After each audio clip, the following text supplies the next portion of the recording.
যতবার আল্লাহর নাম আসবে কেউ বলেছেন, আর কেউ বলছেন না মাপতি থাকো।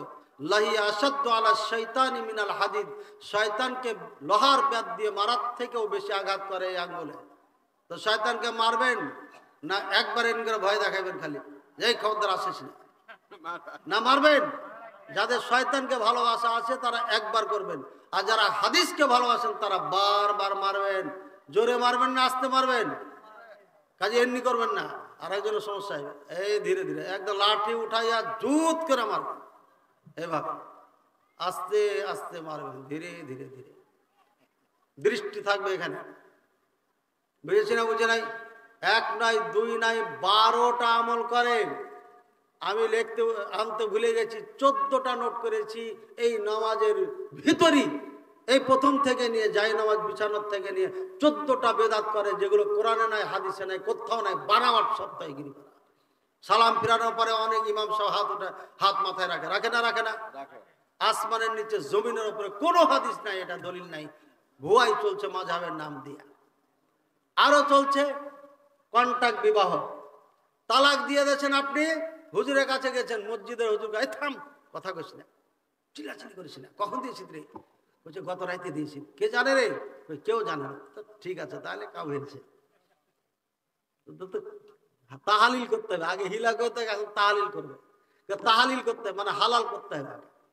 তো সাদা সিধা মানুষ বুঝে না, সব কি তার বলবে না, বড় সর্দারকে তো পরামর্শ দিবে না, হাবা কাবাগালাকে দিবে যারা বুঝে না। বলিয়ে 1 ঘন্টার জন্য বিয়ে দিয়া মসজিদি কাজ সেরেছে না সারেনি? ঘটনা শোনেন নাই? আর এরা বলে যে মসজিদে মহিলা পাঠানো যাবে না, গেলে বারে গন্ডগোল হবে। গন্ডগোল আসমানের নিচে জমিনের উপরে মুহাম্মদ রাসূলুল্লাহ সাল্লাল্লাহু আলাইহি ওয়াসাল্লাম থেকে আজ পর্যন্ত এমন কোন ঘটনা ঘটেছে মসজিদে, আহলে হাদিস বর্তমানে এই জমিনে বসবাস করে, একটা প্রমাণ করে দিবে, একটা।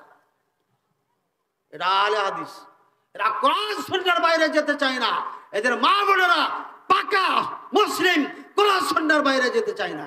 যারা মসজিদে যায় তারা ঈমান শক্ত করে যায়, তোমাদের মতো বেহায়ার মতো যায় না। তোমাদের মা বোনদের নিয়ে সমস্যা থাকলে, অরিজিনাল মুসলিম যারা, তাদের মা বোন নিয়ে সমস্যা নাই। দুঃখজনক হলো সত্য, বাজারে ফ্যামিলি নিয়ে গেলে পারে মহিলাদের নামাজ পড়ার জায়গা মসজিদে নেই। এই মুলবিরা জাল ফতোয়া দিয়ে দিয়ে মহিলাকে নিষেধ করে রেখেছে। অথচ বুখারী, মুসলিম, আবু দাউদ প্রত্যেকটি কিতাবে আল্লাহ রাসূল সাল্লাল্লাহু আলাইহি ওয়াসাল্লাম থেকে আদেশ আছে, মহিলাদের মসজিদ যাওয়ার অনুমতি আছে।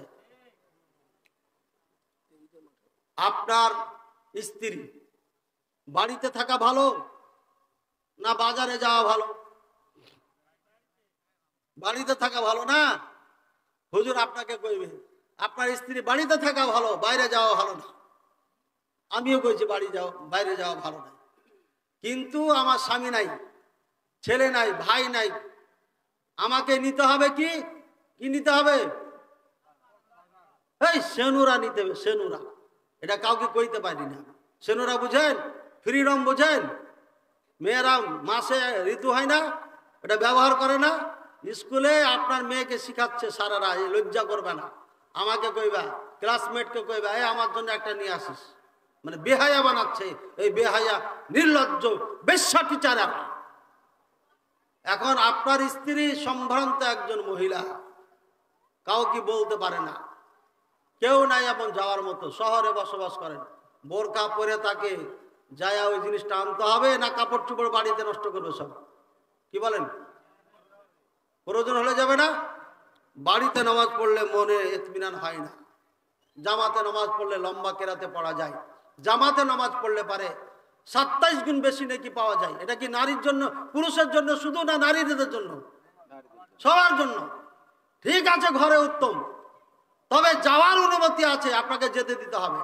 আর আপনার মতো হিলামার্কা যদি মহিলা হয়, এটা সাফ পরিষ্কার ফতোয়া আছে, এদের ঘর থেকে বের হওয়া যাবে না, জিনজিতে বেঁধে রাখেন।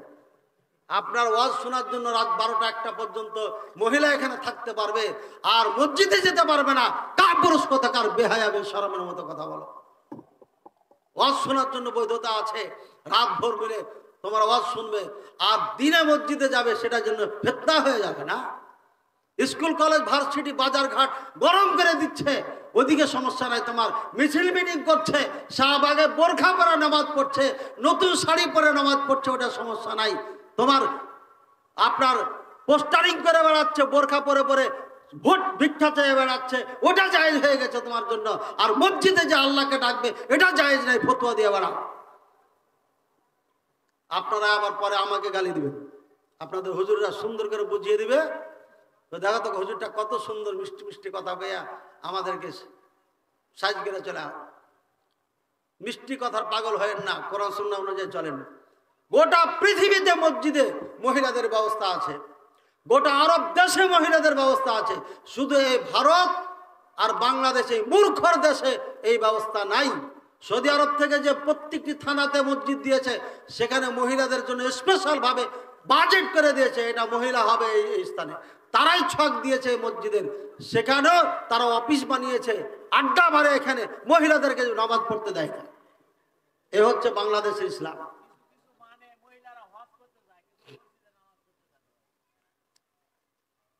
বলছে হজ করতে যায়, কাবা টাবা করছে, ওখানে আর মাসাল আলাদা। বেটা পিটন খাও নাই, কবরে যাও, তখন বুঝতে পারবে ওখানে মাসাল আলাদা আর এখানে মাসাল আলাদা না। ওখানে তওয়াফ করার সময় গায়ে গায়ে লেগে যায় মহিলাদের। অনেক চেষ্টা করার পরও এমন এক সময় হয়ে যায় মাঝে মাঝে যে সেখানে গায়ে গায়ে পর্যন্ত লেগে যায়, তারপরে ওখানে নিষেধ করে নাই। আর মসজিদে পর্দা করে একজন মহিলা সালাত পড়বে জামাতে, এদের গা জ্বলে। আবার হিলার সময় ঠিকই মসজিদে কাম পার করে নিচ্ছে। আল্লাহ হেদায়েত দান করুন। অন্ধ হবেন না। এই বুখারী ইসলামিক ফাউন্ডেশন থেকে ছাপানো, যেটা ক্রয় করেন, আমারটা ক্রয় করার দরকার নাই, অনুবাদ পড়েন। জৈনক মুফতি সাহেব বলেছে হাত কোথায় বাঁধবো, বুকে না নাভির নিচে, এটা ওটা করে কইছে নাভির নিচে বুখারীতে হাদিস আছে। দিয়ে আপনাকে বুখারী খুলে দেখাবে, এবার বুখারী খুলে দেখাবে। এই যে বুখারী, এই বুখারী খুলে দেখানোর পরে আপনি দেখেন, এই যে নিচে ছোট ছোট অক্ষরে লেখা আছে না নাই, ওপরে বড় আর নিচে কি, এটা দেওবন্দি হুজুরে লিখেছে। এই ব্যাখ্যা, এটা ব্যাখ্যা লিখেছে ওরা। এখানে বুখারীর হাদিসকে কবর দিয়েছে ওরা, এখানে লিখে লিখে। এই জন্য যে সমস্ত আলেমদের হাদিস নির্ণয় করার ক্ষমতা নাই, তারা এই দেওবন্দের ছাপা বই দিয়ে ছাত্রকে পড়াবেন না, না তো ছাত্র গুমরা হয়ে যাবে। তিরমিজিতে ইমাম তিরমিজি রহিমাহুল্লাহ বলেছেন এই হাদিসটা দুর্বল, এটা চলবে না। এই কথাটাকে বইয়ের মধ্যে লেখেনি, আউট করে দিয়েছে। এই বইয়ে লেখেনি, ছাপানোর সময় এটাকে আউট করে দিয়েছে, কারণ ছাত্ররা দেখলে পারে আহলে হাদিস হয়ে যাবে, এই জন্য ওটা রাখেনি। লেখতো জালিয়াতি করেছে।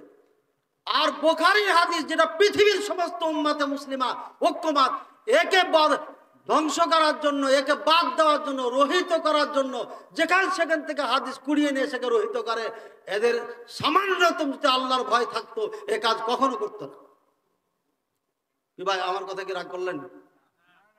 আপনাদেরকে বোঝানোর কাজ বুঝিয়েছি, মানেন না মানেন এটা আপনার কাজ।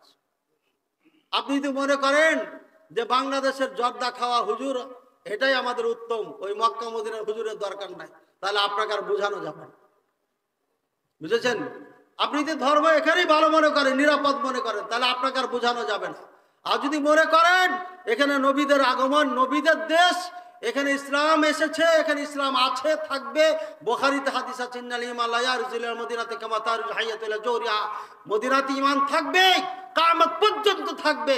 আপনি যদি মনে করেন মদিনার আলেমদের থেকে ইসলাম নিব, তাহলে আমাদের বক্তব্য শুনে আপনাকে আমল করতে হবে, এই বুখারীর সাথে মিলিয়ে নিতে হবে। যদি না মিলান, তাহলে আপনার এই দুনিয়াও শেষ, আখিরাতও শেষ। আপনার মতো মুসলমান লাখো কোটি থাকবে, কাজ হবে না। মুসলমান হয়ে মার খাবে কাফেরদের হাতে, যেভাবে খাচ্ছে আমরা গোটা বিশ্বে, সারা জীবন গোলামি করতে হয়।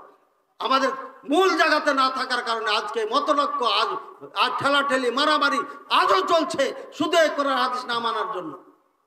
যদি সবাই আমরা বুখারী মুসলিম মানি, বুখারী মুসলিমে পেলাম না, তারপরে সিরিয়াল হচ্ছে আবু দাউদ, আবু দাউদে পেলাম না, তিরমিজি মানি, তিরমিজি পেলাম না, নাসাই, নাসাই পেলাম ইবনে মাজাহ, মুয়াত্তা মালিক, এভাবে যদি আমরা সিরিয়াল ভিত্তিক হাদিসের স্তর ভিত্তিক যদি মানি তাহলে তো আমাদের আর মতনৈক্য থাকে না, থাকে।